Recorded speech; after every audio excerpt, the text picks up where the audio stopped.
সাংবাদিকদের দয়া করে ওনাদের কাজ একটু বিঘ্ন ঘটাবেন না। আমাদের অনেক সাংবাদিক ভাইরা আসছে, ওনাদেরকে সরকারভাবে কাজ করতে শুরু করে দেন।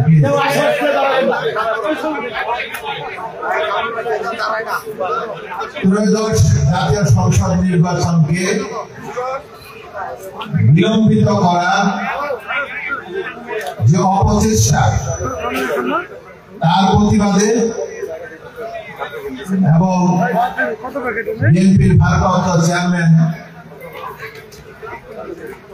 জনাব তারেক রহমান সাহেবের কর্তৃক ঘোষিত 31 দফা আলোকে আজকের এই সভার সুযোগ্য সভাপতি আলী আজম খান উপস্থিত এইমাত্র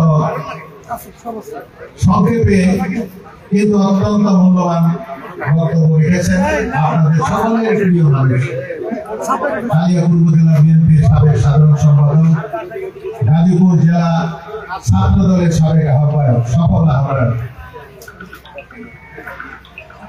আমার অত্যন্ত স্নেহভাজন ছোট ভাই পারভেজ আহমেদ সহ এখানে কালিয়াপুর উপজেলা বিএনপি আমাদের সম্মানিত অনেক নেতৃবৃন্দ যারা কালিয়াপুর উপজেলার প্রতিটা ইউনিয়ন বিএনপির সভাপতি, সাধারণ সম্পাদক এবং অন্যান্য দায়িত্ব পালন করেছেন, আপনারা সবাই তাদের চিনেন। আমার ডানে এবং বায়ে বসা এবং গাজীপুর 1 আসনের থেকে আমাদের সম্মানিত নেতৃবৃন্দ এবং কর্মী ভাইরা, আসসালামু আলাইকুম। আমি অত্যন্ত দুঃখের সাথে আমি ক্ষমা চেয়ে নিচ্ছি যে আমরা মনে করেছিলাম একটা পর্যায়ে যখন রোদ উঠলো মনে করলাম আবহাওয়াটা ভালো হয়ে গেল, দিনটা বোধ হয় ভালো যাবে, কিন্তু হঠাৎ করে আবার বৃষ্টিটা শুরু হয়ে গেল।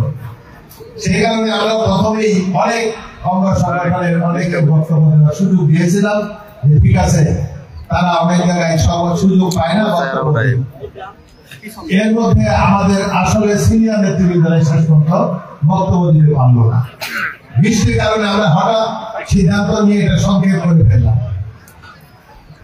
আমাদের গুরুত্বপূর্ণ নেতৃবৃন্দ যারা এই কালিয়াপুর উপজেলা এবং বিশেষ করে আমি আন্তরিকভাবে কৃতজ্ঞতা জানাচ্ছি, ধন্যবাদ জানাচ্ছি আমাদের গাজীপুর 1 আসনের অন্তর্গত কোনাবাড়ি থানা